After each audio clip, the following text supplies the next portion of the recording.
नमस्कार, बहुत स्वागत है आपका RNI न्यूज़ में और मैं हूं आपके साथ हिना खान। उत्तर प्रदेश के कृषि मंत्री सूर्य प्रताप शाही ने शुक्रवार को एग्रीस्टैक की स्थापना के प्रारंभिक चरण की शुरुआत की। इस पहल का उद्देश्य किसानों को सस्ता ऋण, साथ ही उच्च गुणवत्ता वाले कृषि निवेशक और बाजारों तक सुविधाजनक पहुंच उपलब्ध कराना है। इसके साथ ही ये पहल सरकार के विभिन्न हितधारकों द्वारा किसानों और कृषि केंद्रित लाभदायी योजनाओं के निर्माण को लागू करने की प्रक्रिया को भी आसान बनाएगी। फार्मर रजिस्ट्री के अंतर्गत प्रदेश के कृषक विवरण को एग्रीस्टैक के अंतर्गत तैयार किए जा रहे डिजिटल इंफ्रास्ट्रक्चर में संकलित किया जाएगा।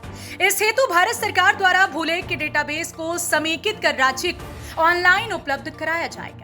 उत्तर प्रदेश के कृषि मंत्री सूर्य प्रताप शाही ने शुक्रवार को एग्रीस्टैक की स्थापना के प्रारंभिक चरण की शुरुआत की। इस पहल का उद्देश्य किसानों को सस्ता ऋण, उच्च गुणवत्ता वाले कृषि निवेश, स्थानीयकृत और विशिष्ट लक्षित सलाह और बाजारों तक सुविधाजनक पहुंच उपलब्ध कराना है।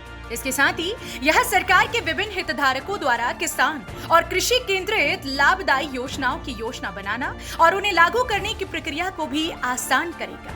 लखनऊ के कृषि भवन लखनऊ के सभागार में आयोजित इस प्रशिक्षण कार्यक्रम के दौरान बताया गया कि एग्रीस्टैक के प्रारंभिक चरण में 3 बुनियादी रजिस्ट्री शामिल हैं, जिसमें भू संदर्भित राजस्व ग्राम मानचित्र यानी geo reference village map, GIS base real time crop survey यानी क्रॉप जोन रजिस्ट्री और किसानों का डेटाबेस फार्मर रजिस्ट्री है।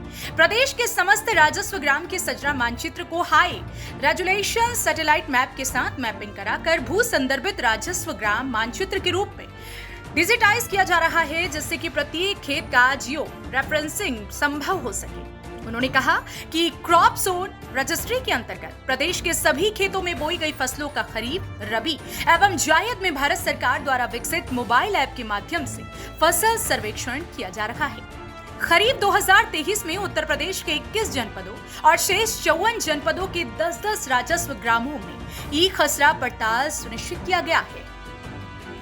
मुख्य सचिव कृषि देवेश चतुर्वेदी ने बताया कि दिसंबर 2024 से PM किसान योजना के अंतर्गत मिलने वाली किश्त हेतु फार्मर रजिस्ट्री का होना अनिवार्य कर दिया गया है। इससे किसानों को मार्केटिंग में आसानी होगी, साथ ही साथ किसानों को सरकारी योजनाओं का लाभ जल्द से जल्द प्राप्त हो पाएगा।